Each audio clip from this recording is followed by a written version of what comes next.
New DeepSeek model just came out called Deepseek version 3.1 Terminus, and this model improves on agentic tasks as well as language consistency. This is the second time that Deepseek has done a monthly release of a new model that essentially builds upon their previous release. So let me show you exactly what has happened. We're also going to cover the previous release, and after that we're going to be checking out the model completely for free inside at.deepseek.com. So this model here is compared to their previous model, and we can see with reasoning mode without tool use, it improves on various benchmarks. The improvement is not really that huge. It's a very small improvement. It also becomes a little worse in some coding tasks, but the important improvement is when the model has access to tools. This is where it shines. It improves on browse competition, on simple QA, on software engineering verified, as well as the software engineering bench multilingual and the terminal bench. So that's very nice to see. It's also open source weights and you can get it through Hugging Face, which I don't think you really want to do because, okay, between us, who has the power to run this model? And this builds on top of their previous release, which was a major step because it creates hybrid inference. It has a think and also non-think model, but inside one model. Instead of training multiple models, they just got one that can think and non-think as well. And also they improved the performance of their thinking model so it answers in less time. So that's a significant improvement in general in the past 2 months on the DeepSync frontend, and we're going to test it out inside their chat interface. So I'm going to get started pretty simply by creating a website that teaches transformer models to people. So let's see what this model can do with this request. And while we do that, I just want to let you know that currently I have an AI course with over 35 hours of on-demand video. 28 students already have taken the course, and you can find it down below in the description for just $10 on Udemy. It's right now on sale, and if you want to support the channel and also master AI tools in 2025, this is the cheapest and best course out there. So check it out, it fully supports my channel. Let me know if you also like it, and let's see what Deepseek can do. Okay, so the model is not really that fast on the Deepseek end, but it's fine, we're going to wait for the answer. And the model is also available by Deepseek on Open Router, so you can use it with API. It's slightly more costly than their previous version 3.1, but in general, it's a very cheap model to use. It's hosted by Deepseek team and it costs 25 cents per million token input and $1 per million token output. As we can see, the throughput is not amazing and we can see all of the different providers. In terms of using the Deepseek API, it's more costly, but there are also third-party providers. Hopefully in the future, we're going to find even more third-party providers. But in terms of its abilities, at least on benchmarks, this model seems to be quite cheap. So that's very nice to see. We're reaching the point of compute too cheap to meter. All of the models are becoming all the time cheaper and cheaper, and this is very nice to see. However, I'm getting a little scared because these models become very capable as they progress. So I think that, having models with workers could mean that very soon companies will no longer need more workers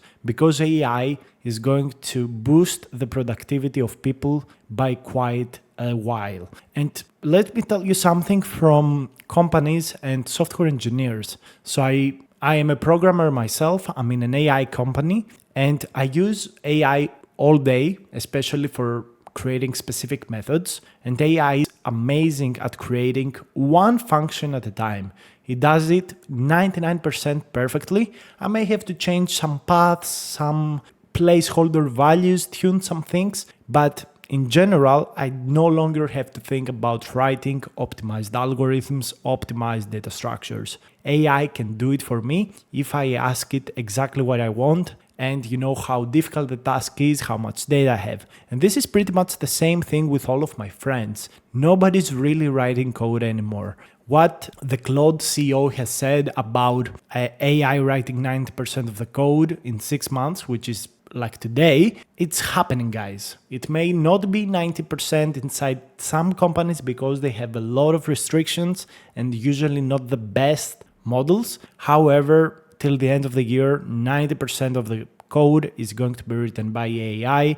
And I think in 2026, the job of coding will be more about telling the model what to do, designing the architecture, and then the model is just going to do exactly what you want. These models have become very capable. I remember like 1 year ago, 2 years ago, these models could not do simple functions, especially in terms of code editing. But right now, the models have really become amazing. So Deepseek is still writing the answer. This is getting super boring, so let me jump to the result. Okay, so we actually got the response, and I really want to see if we can see a preview. And yeah, this is the website. So this website looks pretty nice, at least in my opinion. I really like what I see. And oh my god, Deepseek has created some kind of animation to show us a high-level overview of the transformer architecture. This is something that I have not seen perfectly from other models, so I think this is a very good result. We have this beautiful card style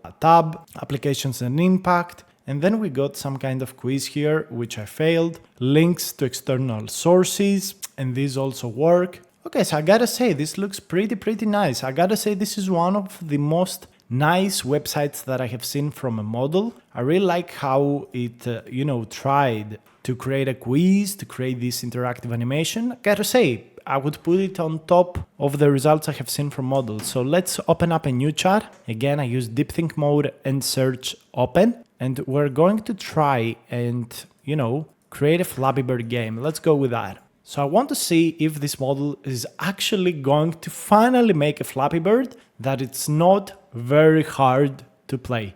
Because most AI models, for some reason in the past 3 months, are not able to solve my query. They usually make very hard games, even though they look stylistically very nice. So let's go ahead and see the response. Okay, so we got the response from the model. It took like 2 minutes. And this is the Flappy Bird game, so oh my god. Just another time that the game is unplayable. Oh yep, the game is unplayable. Really, I cannot play it, it's super hard. This is no easy mode, but it's fine. As per usual, AI models cannot create easy games, but let's ask it to create the gravity to be even weaker. Make the gravity as weak as 0.05. So let's see if this model can actually do a very simple edit. I'm just asking it to change the gravity. I really want to see how much time it's going to take it, and yeah, it goes and rewrites everything from scratch. Now this could very much easily be a very easy, AI tool that, reads your input but gives you very specific output, and through string matching the program goes and replaces only that code. So instead of generating the whole answer from scratch and eating up thousands of tokens, AI just gives you the function, just writes the function using the input, and boom, you got 200 tokens instead of thousands. So when this happens, well, you can think of everything becoming a lot cheaper in terms of AI coding. We're talking about a 10 to potentially, for large code bases, 100x improvements. Yep, that would be pretty interesting. Of course, I don't expect it from chat interfaces because this is just a chat interface, but when teams and companies can do that to their chat interfaces, they can, make a lot more money just through this little coding improvement. I think that would be pretty crazy and pretty insane. And this could be like a tool call that reads the file, saves the exact place to change what it should change, and boom, goes and do that. Think about it, guys. Maybe some of you can create that. Finally, the model finished with a response and we can play the new game with weaker gravity. It also changed a lot of things, like what the fuck? I didn't ask it to do all of these improvements, but okay, whatever. Okay, gravity is indeed weaker, but when we jump, it becomes super huge. but I really like the whole improvements. It added sounds, different keyboard styles. So okay, I would say it looks good now. I really like it.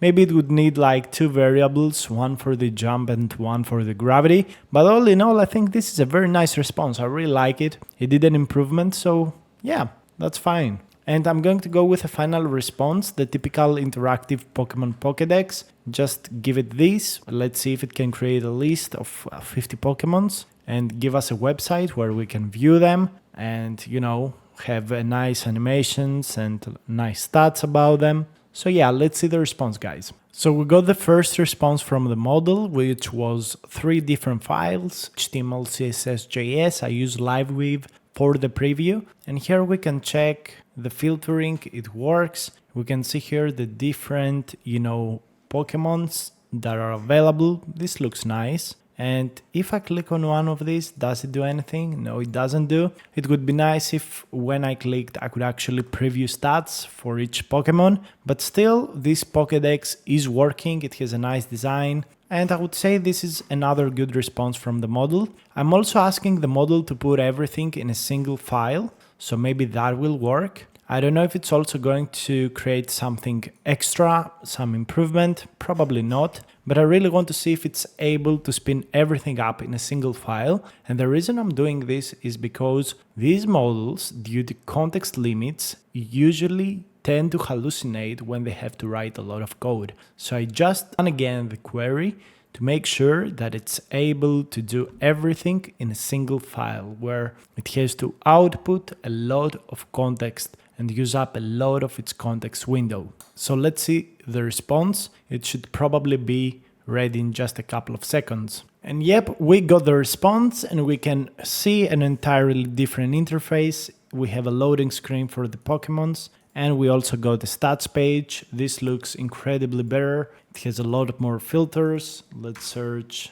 Blastoise. It has the stats. It has a lot more things than the previous version, which seems very, very nice. I think this is arguably one of the best responses from a model I have seen up till now. I would place it very near Quen, potentially maybe slightly higher, even though the animations of Quen were better. This has a lot better menus, a lot more information. I really, really like it. In all honesty, Deepseek Terminus is an insane model and also a very cheap one. If you use the chat interface where they train on your data, well, it's free. And I would say this is frontier level performance. Well done to Deepseek and China.